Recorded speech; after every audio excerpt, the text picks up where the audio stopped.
saya sudah mulai kehilangan indera penciuman enggak bisa berfungsi dengan baik. Dan ternyata itu karena di rumah itu mengalami semua seperti ini, setiap orang itu ternyata enggak sama. Terus jadi meskipun saya begini, saya tetap memberikan semangat. Ayo Bu, semangat makan. Biar sudah meskipun pahit, saya terbuka saja. Saya tidak menutup-nutupi. Saya langsung lapor Pak RT karena itu baik untuk orang-orang sekitar saya.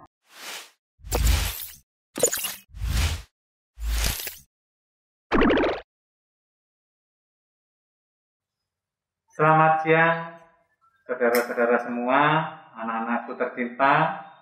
Kami di SMP Negeri 7 mengucap syukur karena kita dapat bertemu walaupun berada di udara.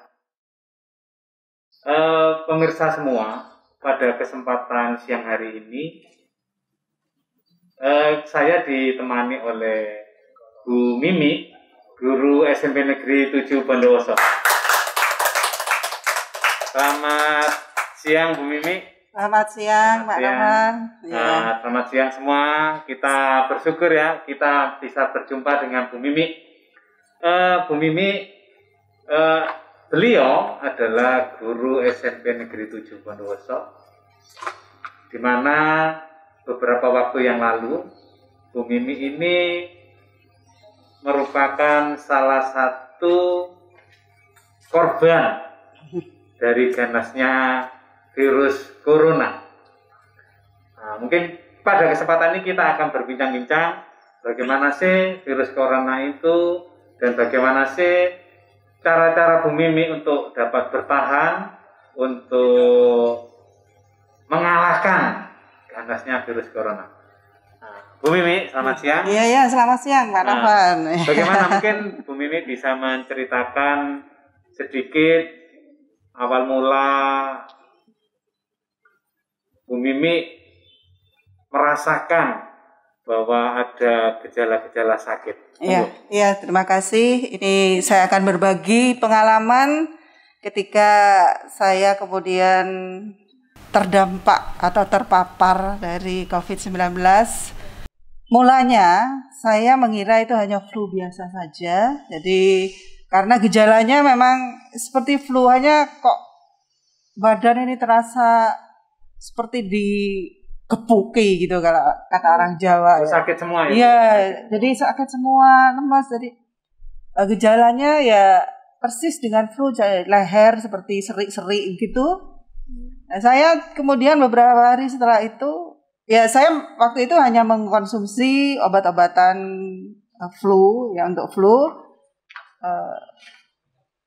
Setelah hari ketiga itu baru saya sadar setelah tidak bisa mencium. Aduh, sebentar Bu Mimi, ini mencium apa ini harus diperjelas ini Bu Mimi? Jangan-jangan mencium yang lain ini, bagaimana? Ya, mikirnya Pak Novan gitu ya. Ini maksudnya tidak bisa mencium bau, aroma minyak kayu putih itu masih bisa. Tadinya sabun tidak bisa. Akhirnya lama-kelamaan aroma kayu putih pun hilang juga. Ini Bu Mimi, dari Bu Mimi mulai merasakan sakit-sakit sampai hilang penciuman minyak kayu putih dan lain-lain itu berapa hari? Saya itu mulai tidak enak itu hari Selasa, Rabu, Kamis. Nah, hari Kamis ini saya sudah mulai kehilangan indera penciuman enggak bisa berfungsi dengan baik. Dan ternyata itu karena di rumah itu mengalami semua seperti ini, setiap orang itu ternyata tidak sama. Iya. Demikian juga ketika pulih bisa mencium, itu juga tidak sama. Iya, tidak sama rentangannya itu berapa lama gitu. Berarti kondisi fisik masing-masing orang berbeda. Kemudian efek dari virus ini pun juga berbeda. Berarti daya tahan tubuh juga berpengaruh. Iya, daya tahan tubuh dan ini juga tingkat kejiwaan. Jadi sebetulnya penyakit ini yang diserang itu mungkin betul ya kata orang itu pikiran. Kalau kita sudah diserang pikiran kita down. Ya, jadi ini tips mungkin untuk semuanya. kalau kita mulai terdampak merasa itu, kita jangan stres karena itu menurunkan imun kita, dan akhirnya kalau imun turun, nah semuanya itu mengikuti. Kita harus percaya bahwa virus ini kecil, ya, ini adalah ciptaan Tuhan, ya. Kita percaya pada kekuatan Tuhan, kekuasaan Allah, bahwa dengan kekuasaan Allah ini semua terjadi karena kehendak Allah. Kalau Allah tidak berkehendak, ya kita tidak akan terdampak, dan ini sudah takdir dari Allah. Jadi kita harus ikhlas, pasrah, dan itu yang kita lakukan. Tapi kita tetap berikhtiar, ya.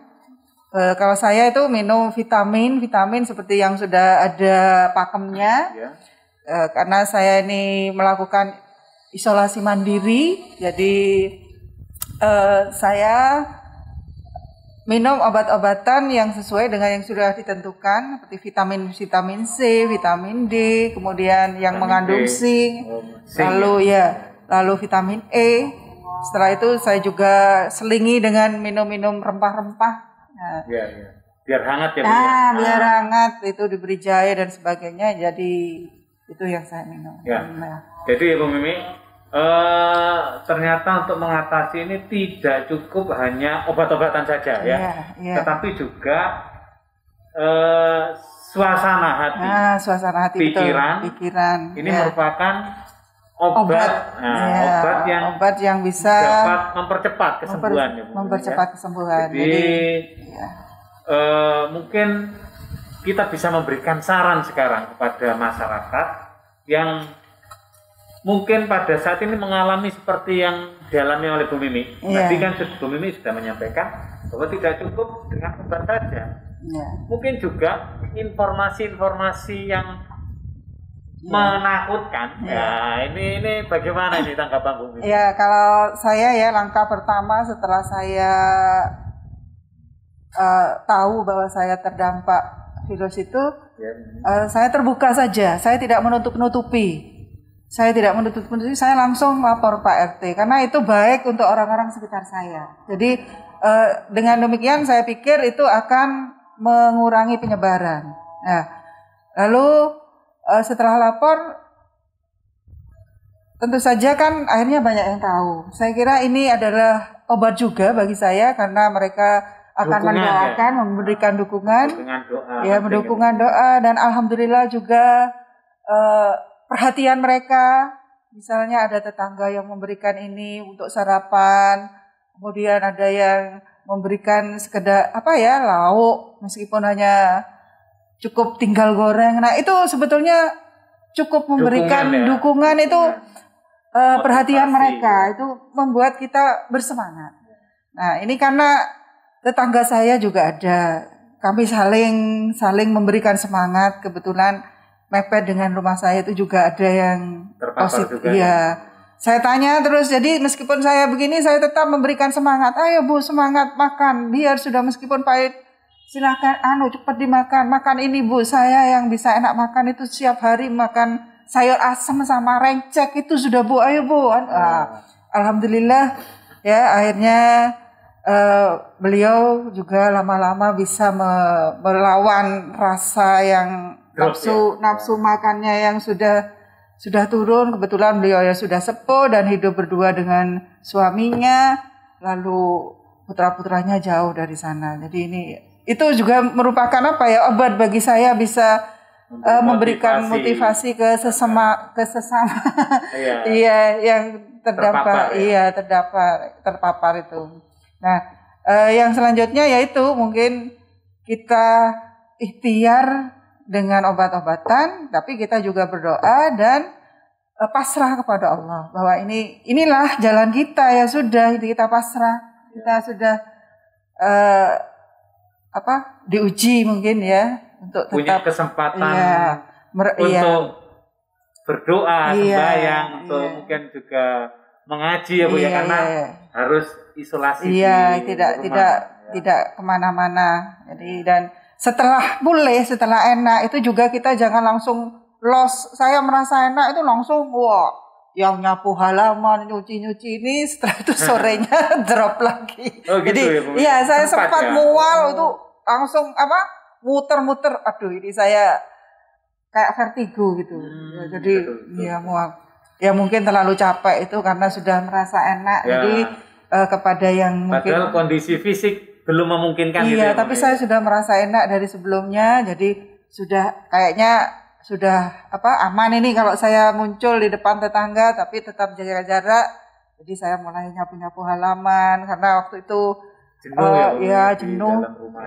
Ya. Jadi saya sudah mulai aktivitas tapi ya itu kita ternyata pada masa pemulihan itu kan fisik kita belum serat. Iya, jadi kita tetap mengkonsumsi vitamin meskipun sekarang saya pun setelah berapa hari tetap vitamin itu tetap saya konsumsi dan tetap kita menjaga prokes. Kalau kata orang sudah ada antibodi dan sebagainya, saya tetap harus tidak boleh loss. Ya. Setelah menjaga diri saya juga menjaga orang lain. Ya. Terima kasih Bu Mimi. Ya. Demikian teman-teman, anak-anak semua bahwa kita sudah mendapatkan informasi yang luar biasa dari Bu Mimi yang merupakan korban dari virus corona ini. Semoga apa yang disampaikan Bu Mimi bahwa kita harus tetap melaksanakan protokol kesehatan, tetap berpikiran negatif, menghilangkan berpikiran negatif, selalu memupuk semangat, itu merupakan obat untuk mengatasi pandemi. Terima kasih Bu Mimi. Mungkin kita nanti bisa bertemu pada kesempatan yang lain. Saya penyintas COVID ya. Terima kasih. Salam sehat untuk kita semua. Sehat ya.